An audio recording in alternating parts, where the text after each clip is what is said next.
করলেন। আত্মা কিন্তু একটি। দেখুন ঝামেলা আমাদের হয়েছে, মন্দিরে গিয়ে দেখুন দুটো থালা লাগে, দুটো সন্দেশ লাগে, দুটো ফুল লাগে, দুটো তুলসী পাতা লাগে, কত ঝামেলা বলুন তোমার। বলে বাবা, এক থেকে ভেঙে যতক্ষণ না দুই হওয়া যাচ্ছে ততক্ষণ রস আস্বাদন সম্ভব করা যায় না। পিতা হতে যতক্ষণ না সন্তান জন্মগ্রহণ করে ততক্ষণ কিন্তু বাৎসল্য রস আস্বাদন করা যায় না। আপনি নিজের ছেলেকে চুমু খেয়ে যে আনন্দটা পান, পরের ছেলেকে চুমু খেয়ে সে আনন্দটা পাবেন কি? তেমনি ভগবান তিনি দেখলেন আমি প্রিয়তম, আমার একজন প্রিয়তমা দরকার, আমি প্রেমিক, আমার একজন প্রেমিকা চাই। তবে আমার সেই প্রেমিকা সে যেন আমার নিজের মানুষ হয়। কারণ ভগবান তো রাস্তাঘাটের মানুষের সঙ্গে প্রেম করতে পারে না। ভগবান যার সঙ্গে প্রেম করবেন সেই প্রেমের পাত্রীটা উপযুক্ত হওয়া দরকার। তা ভগবান নিজ অঙ্গ থেকে সৃষ্টি করলেন মা ভূর্জের প্রতি শ্রীমতী রাধা রানী, আর তার সঙ্গে প্রেম করলেন গোবিন্দ। কবিরাজ গোস্বামী আবার বললেন সেই দুই এবে আমার চৈতন্য গোসাই, ভাব রস আস্বাদিতে দোহে হইলা এই কথা। বলে এক হয়ে যদি রস আস্বাদন সম্ভব, তাহলে দাপর যুগে ঘটা করে দুই হতে গেছিলেন কেন? বলি বাবা, দুই থেকে এক হওয়ার পরে, এক থেকে দুই হওয়ার পরে আবার এক হওয়া, আস্বাদনটা আকাশ পাতাল পার্থক্য হয়ে গেল না? ও মাইরা, মিষ্টির দোকানে দেখবে রসগোল্লাকে দুধে ডুবিয়ে খাওয়া হয়, কি বলে তাকে? রসমালাই। তা রসগোল্লা কি থেকে তৈরি হয়? ছানা দিয়ে। আর ছানা কি থেকে তৈরি হয়? দুধ থেকে।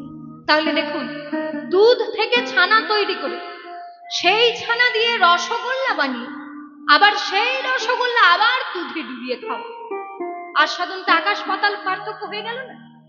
এক ঘটি দুধ ঢক ঢক করে খেয়ে নেওয়া আর ওইভাবে খাওয়া, আস্বাদনটা আকাশ পাতাল পার্থক্য। ঠিক তেমনি গৌরাঙ্গ মহাপ্রভু তিনি ভাবরস আস্বাদন করবার জন্য নদিয়ার নবদ্বীপে দুই দেহ এক অঙ্গ হয়ে শ্রীধাম নবদ্বীপে এলেন গৌর হয়ে। তাই এক অঙ্গে যেহেতু দুই অঙ্গ বিরাজ করছে, এখানে ধরেই নিতে হবে চরণটা হলো রাধা রানীর চরণ আর হাতটা হলো কৃষ্ণের হাত। বলে এটা তো কল্পনা হতেও পারে, কল্পনাও হতে পারে। বলে শোনো, কল্পনা হতো যদি মহাপ্রভু তার ডান চরণটা ধরে কাঁদত। যেহেতু বাম চরণ ধরে কাঁদছে, এখানে ধরেই নিতে হবে চরণটা হলো রাধা রানীর চরণ। কারণ একটা পুরুষের, একটা মানুষের সাধারণত দক্ষিণ অঙ্গটা হলো পুরুষ অঙ্গ আর বাম অঙ্গটা হলো নারী অঙ্গ। তাই মহাপ্রভু যেহেতু বাম চরণ ধরে কাঁদছে, এখানে ধরতেই হবে চরণটা হলো রাধা রানীর চরণ আর হাতটা হলো কৃষ্ণের হাত।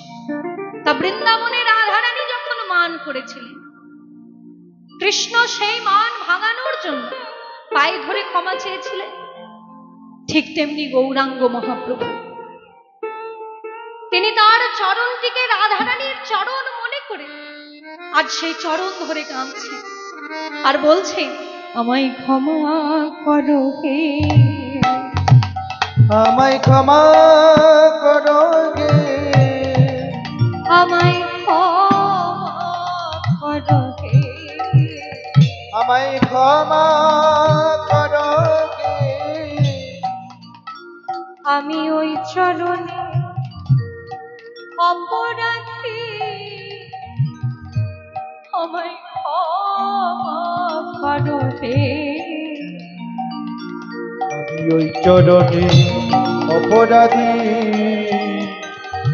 আমায় ক্ষমা করো গে আমি ওই চরণে অপরাধী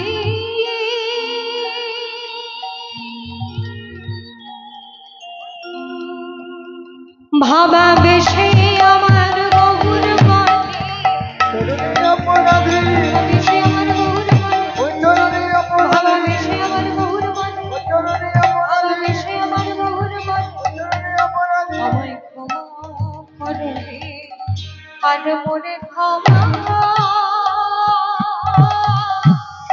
করো বলে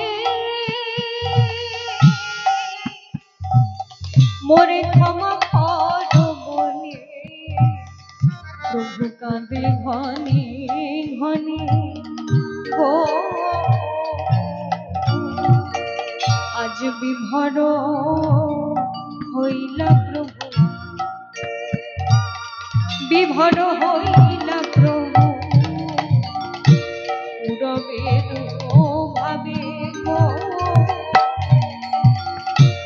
নিজ পারি সদ সব নিজ পারি সদ সব কিছু কহিছে না তবে গো